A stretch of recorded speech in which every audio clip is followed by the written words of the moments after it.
Assalamualaikum warahmatullahi wabarakatuh. Perkenalkan, nama saya Muhammad Ayu Suryanaldi dari jurusan Teknik Sipil Prodi 4 Perencanaan Irigasi dan Rawang dengan NIM 211103 2004. Yang terhormat Bapak Rinaldi sebagai dosen mengampu 5 mata kuliah agama ini. Baiklah, saya akan membacakan makalah bab 15 yang berjudul Islam dan Ilmu Pengetahuan. Kedudukan Islam dan kehormatan para ilmuwan dalam Islam. Kedudukan ilmu dalam Islam adalah sangat sentral karena Allah Subhanahu wa taala melarang manusia mengerjakan sesuatu pekerjaan tanpa didasari oleh ilmu pengetahuan sebagai landasan teoritis setiap pekerjaan. Ini sebagaimana dalam Quran surat Al-Isra surat ke-17 ayat 36 yang terjemahannya, dan janganlah kamu mengikuti atau mengerjakan apa yang kamu tidak mempunyai pengetahuan tentangnya. Sesungguhnya pendengaran, penglihatan, dan hati semuanya itu akan dimintai pertanggungjawabannya. Kunci membuka khazanah ilmu dalam Islam terdapat beberapa cara yang dianjurkan oleh Allah Subhanahu wa taala untuk membuka khazanah ilmu dalam pengembangan ilmu pengetahuan. Cara tersebut adalah membaca ayat pertama yang diwahyukan, serta ayat itu pula tugas kerasulan Muhammad Sallallahu Alaihi Wasallam. Dimulai dengan perintah membaca Quran surat Al-Isra ayat 1-5. B. Menulis. Demikian penting tulis baca sebagai kunci ilmu pengetahuan, sehingga diabadikan dalam Al-Quran dalam Al-Qalam ayat 68 yang berarti pena atau alat tulis. C. Menalar. Setelah membaca dan menulis sebagai kunci membuka khazanah ilmu untuk disebarluaskan dan dikembangkan di dalam Al-Quran, banyak ayat yang mendorong serta mengajak manusia untuk menalar atau memperhatikan, mengamati, menyelidiki dengan seksama secara logis dan analitis terhadap segala fenomena alam. D. Berdiskusi dan seminar. Hadis-hadis Rasulullah tentang ilmu. Hadis-hadis tentang ilmu meliputi keutamaan ilmu dan ilmuwan, peringatan kepada ilmuwan dan sikap ilmu. Hadis-hadis tentang keutamaan ilmu dan ilmuwan adalah: 1. Orang-orang yang berilmu adalah pewaris Nabi. 2. Ilmu itu menambah mulia orang-orang yang sudah mulia dan meninggalkan seorang budak sampai ke tingkat raja-raja. 3. Apabila datang kepadaku hari yang tidak bertambah ilmuku padanya, yang mendekatkan aku kepada Allah Subhanahu wa taala, maka tidak ada berkatnya bagiku pada terbit matahari hari itu. 4. Isi langit dan isi bumi memintakan ampun untuk orang yang berilmu.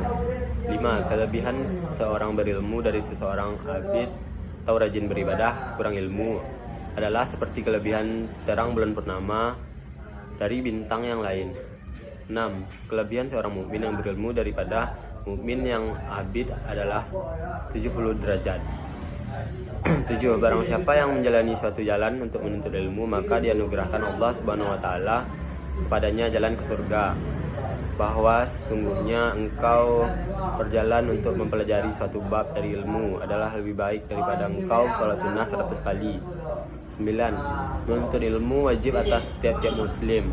10. Menghadiri majelis orang yang berilmu lebih utama daripada mendirikan sholat sunnah 1000 rakaat, mengunjungi 1000 orang sakit, dan bertakziah 1000 jenazah. Peringatan sesudah mendapat ilmu. Ilmu adalah sarana untuk mencari kebenaran dan mendekati kebenaran. Siapapun yang telah mendapat ilmu dalam disiplin apapun semestinya mendayagunakan ilmunya dengan efektif, mendekati kebenaran lewat jalur disiplin masing-masing. Jika lebih dari satu disiplin ilmu yang dipunyai, maka pendekatan kepada kebenaran harus dilakukan secara interdisiplin. Sudah semestinya bagi orang yang telah memiliki ilmu bahwa kebenaran adalah panglima dan fungsi ilmu adalah membantu menunjuk kebenaran.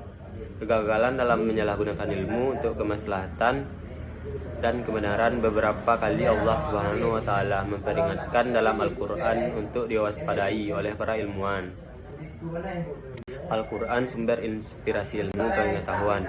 Banyak ayat-ayat Al-Quran membicarakan tentang penciptaan alam semesta, penciptaan langit dan bumi serta apa yang ada di dalamnya, seperti penciptaan tumbuhan, binatang ternak, dan penciptaan manusia. Dengan demikian dapat dikatakan Al-Quran sebagai sumber inspirasi ilmu pengetahuan. Pembicaraan tentang penciptaan makrokosmos dan mikrokosmos itu dalam Al-Quran hanya membuat informasi universal yang mendorong manusia untuk melakukan penelitian untuk mengetahui lebih dan detail proses penciptaan dan kegunaan alam semesta. Itu diciptakan oleh Allah SWT sehingga manusia dapat mengambil manfaat dari alam semesta ini untuk memenuhi kebutuhan hidupnya dalam melaksanakan tugas kekhalifahannya untuk menyembah Allah SWT. Karena memang apa saja yang diciptakan Allah SWT adalah untuk manusia, sebagaimana dalam Quran surat Al-Baqarah ayat 21 sampai 22 dan ayat 29. Jadi kesimpulan yang dapat diambil dari materi Islam dan ilmu pengetahuan adalah eksistensi atau keberadaan ilmu dalam Islam menduduki posisi penting.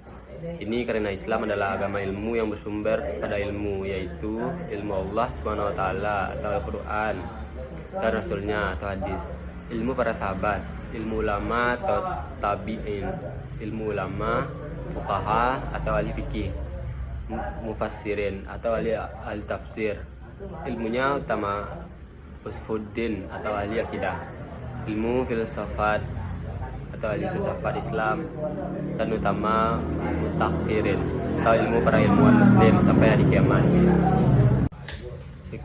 Sekian yang dapat saya bacakan dari materi Islam dan ilmu pengetahuan. Jika ada salah kata, mohon dimaafkan.